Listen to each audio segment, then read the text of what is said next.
Bonjour Rima Lamed. Bonjour. Vous avez grandi entre Poitiers et Djibouti. En cette rentrée littéraire, vous publiez votre premier roman, Abdallah Superstar, aux éditions Actes Sud.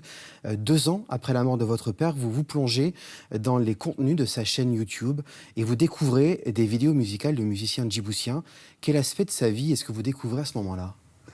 Alors, ce que je découvre dans sa chaîne YouTube, c'est tout un monde musical assez englouti que je ne soupçonnais pas. En tout cas, pas avec cette ferveur, pas avec cette intensité-là. Je découvre en effet des films de concerts qui datent des années 90 à Djibouti. Donc, on est bien loin de la vie qu'on mène à ce moment-là à Poitiers. Et une modernité, une pop djiboutienne qui me touche énormément. Et des musiciens, des visages que je ne connais pas, une ambiance de fête, un show qui est assez loin de la réalité que je connais à ce moment-là quand je grandis avec mon père. Et en effet, c'est une chaîne YouTube post-mortem, donc que j'ouvre après son décès et dans laquelle je découvre un monde qui, lui, est bien vivant. Alors, vous ne connaissez pas les visages, sauf un. Sur une vidéo, c'est le sien que vous apercevez. Il est aux commandes d'une console de son, alors qu'un musicien très connu est en train de jouer. Qu'avez-vous ressenti en découvrant le visage de votre père sur cette vidéo? Qu'est-ce que vous vous êtes dit? Alors cette vidéo, c'est vrai qu'elle est importante parce qu'elle arrive après, je dirais, des mois un peu d'enquête sur cette chaîne YouTube, à écouter les morceaux, à les laisser un peu entrer dans ma vie, dans la vie de mes amis, de mes proches, et sans forcément soupçonner que mon père est tout à fait un acteur de cette musique-là. Alors je savais qu'il était lié à la musique, je savais qu'il aimait la musique, je savais plein de choses, et je pense qu'il y a toute une partie de sa vie que j'ai un peu oubliée, et qui, au final, revient avec cette chaîne YouTube. Et en effet, ce visage-là me montre qu'il fait partie des personnes aux commandes, aux personnes qui sont au cœur de cette production musicale, dans ce qu'on appelle un peu un âge d'or de la musique djiboutienne, ou dans ces années 90. Donc lui était ingénieur du son, finalement.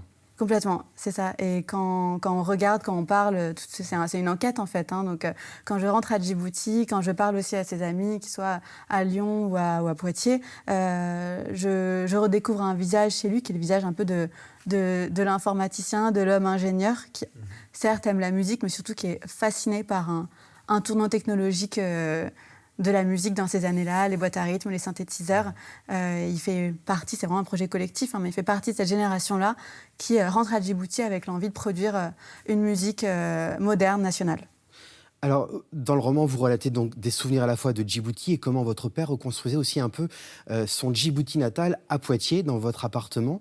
Et vous écrivez ceci à la toute fin du roman: l'eau contiendrait la trace de continents anciens, de tsunamis, de tremblements de terre qui, au fil du temps, se seraient sédimentés jusqu'à s'agréger au fond de la mer. Si on le laisse se déposer, le passé devient de la géographie. Alors, ça ne disparaît jamais vraiment, un continent. Parlez-nous de cette métaphore de la géographie, cette géographie intime dont il est question aussi dans votre livre. À travers tout le livre, et c'est vrai, vous avez raison, il y a des images fortes. En fait, je m'appuie sur la géologie. Donc, ce sont ces moyens, que ce soit la sédimentation, la cristallisation, enfin tout ce qui peut aujourd'hui expliquer un peu la physique des choses, et qui parfois me semble être une logique un peu plus implacable, un peu plus réelle à comprendre que des émotions, que ce soit des disparitions. Donc si on parle que ce soit la disparition de mon père, que ce soit la disparition du langage dans sa vie, qui est un thème qui est abordé vraiment dans le livre et qui explique aussi ce pourquoi cette histoire a été un peu difficile à être transmise. Et je crois que ces phénomènes-là, que ce soit même l'inactivité de certains volcans, les phénomènes de sédimentation, les phénomènes de lacs sous-marins, sont pour moi des images qui ont été des apparitions au cours de ces 6 ans d'écriture pour essayer de traduire des choses que je pouvais ressentir en enquêtant sur cette histoire. 6 ans d'écriture, vous nous expliquez. Qu'est-ce qui vous a convaincu qu'il fallait justement écrire sur ce sujet? Je crois que le fait que ce soit une chaîne YouTube, donc c'est pas comme retrouver une photo de famille ou un album. En fait, YouTube, c'est pour moi comme un espace public. C'est-à-dire que quand mon père décide de mettre en ligne des vidéos de la musique djiboutienne du passé, il le met sur YouTube. YouTube, c'est un endroit où il y a des inconnus, des anonymes qui laissent des commentaires. Je découvre moi-même encore récemment des gens qui laissent des commentaires, qui posent des questions.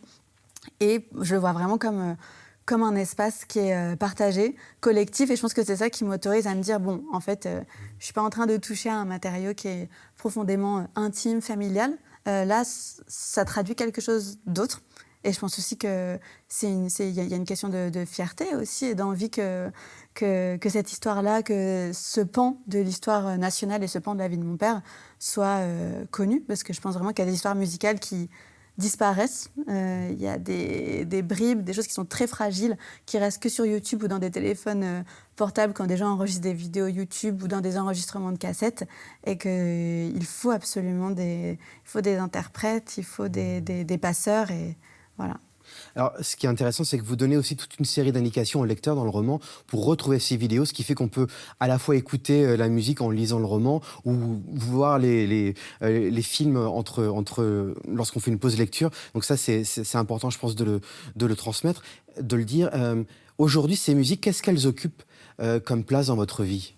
Alors, elles ont occupé une place immense pendant ces 6 ans d'écriture.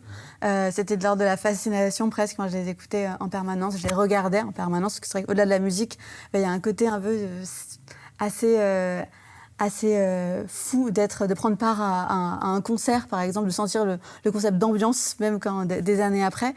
Et elle m'accompagne encore tout en étant plutôt émue par le fait qu'elle soit partagée à d'autres. La grande surprise, je pense, en publiant ce livre, c'est en effet d'avoir des retours de lecteurs qui me disent qu'ils développent un nouveau concept de lecture qui est de lire et de regarder en même temps et d'écouter. Et ça, c'est assez fascinant, quoi, de se dire qu'il y a des vues sur les vidéos qui correspondent à d'autres vues que moi, pour toutes les fois où j'ai cru que j'étais la seule un peu zinzin à l'écouter. Voilà. Donc je dirais que c'est plutôt partagé et c'est assez dingue. Iman Hamad, merci beaucoup d'avoir répondu à notre invitation. Je rappelle la parution de votre premier roman, Abdallah Superstar. C'est aux éditions Actes Sud. C'est l'un des romans de la rentrée littéraire de cet automne 2026. Merci. Merci à vous.